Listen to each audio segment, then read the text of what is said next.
Gaudete, rejoice.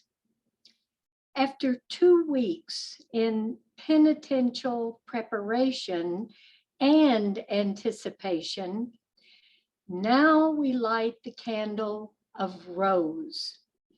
We are comforted by the words from Isaiah, the desert and the parched land will bloom with abundant flowers. Here is your God. He comes to save you. Then the ears of the deaf will be cleared, and the lame will leap like a stag. And from Psalm 146, the Lord loves the just, the fatherless and the widow he sustains. In the midst of our pace to prepare, St. James reminds us, like the farmer, we must be patient. And in St. Matthew's Gospel, John the Baptist, like millions from every corner of the earth through countless generations, asks the question, are you the one who is to come, or are we to look for another? Jesus answers, not by a simple affirmative yes, but tells of the deeds that mark the Messiah and those who wish to follow him. The blind regain their sight, lepers are cleansed, and the poor have the good news proclaimed to them. And so during these 4 weeks, we prepare inside and outside, just as we do for any longed-for guest. Clear the clutter and polish what has grown dull. Come with me to my parish church, gaze at the altar, and see today what marks our time, our lives. On the left, the Advent wreath with its 3 purple candles. Jesus in Matthew's Gospel speaks of the royal purple of princes in palaces.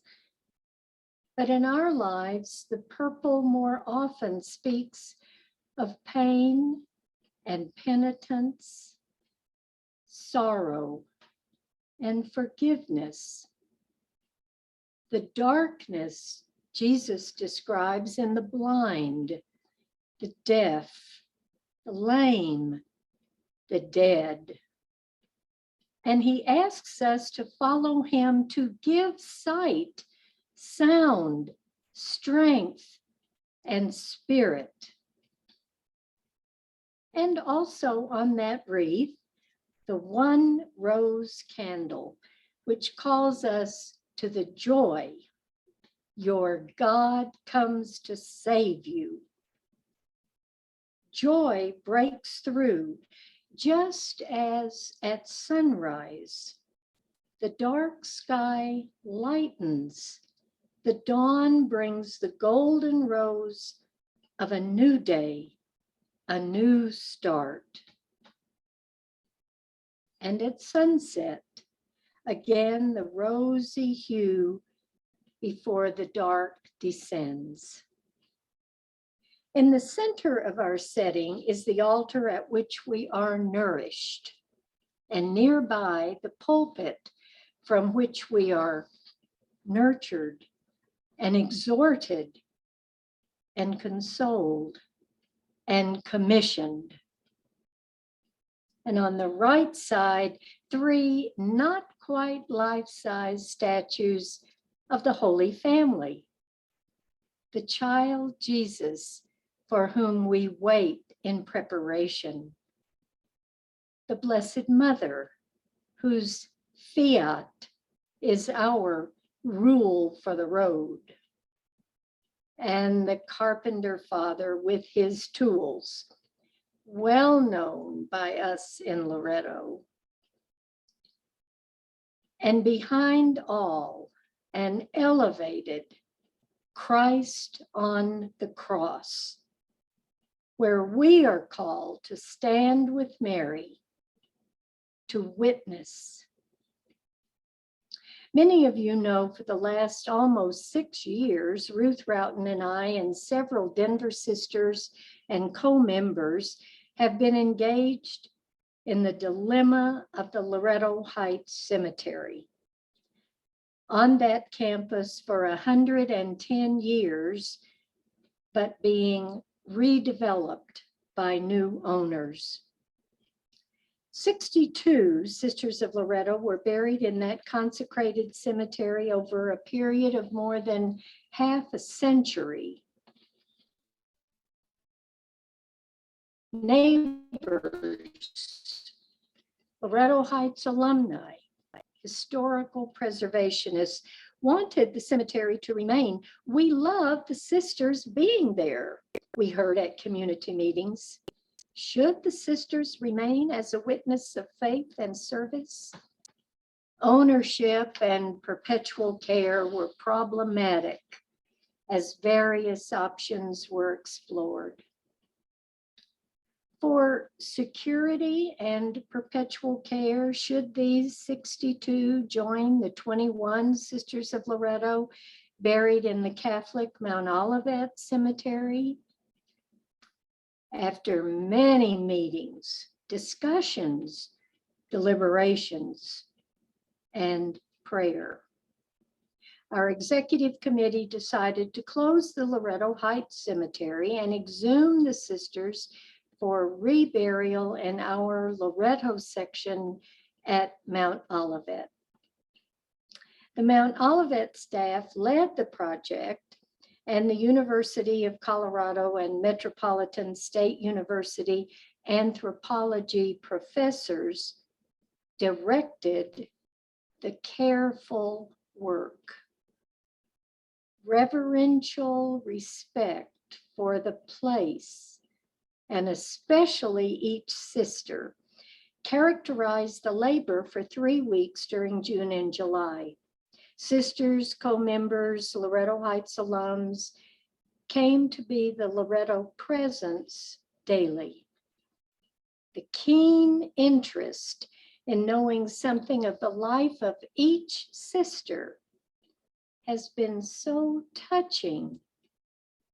Their legacy lives on.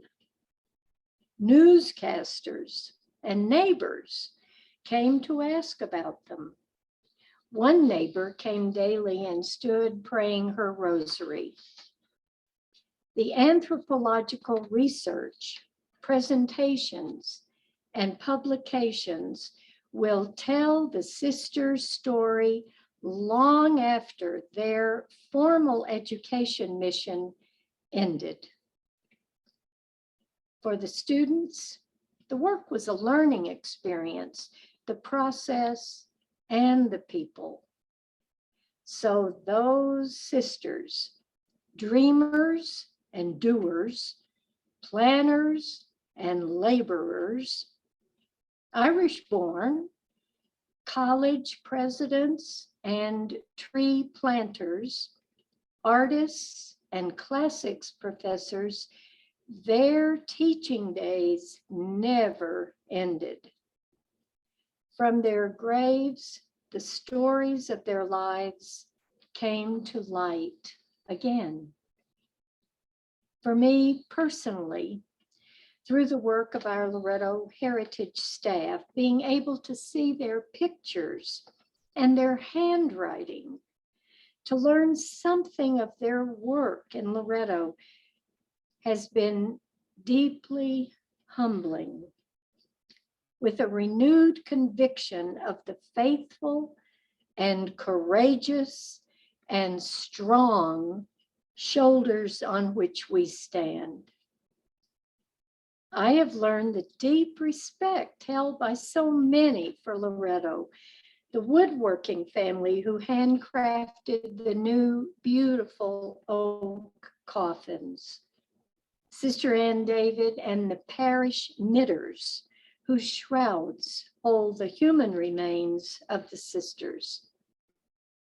The high school students escorting the sisters from the chapel to their new graves.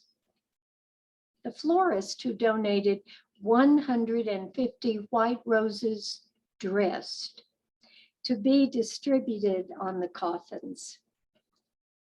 And those who came to participate in the service.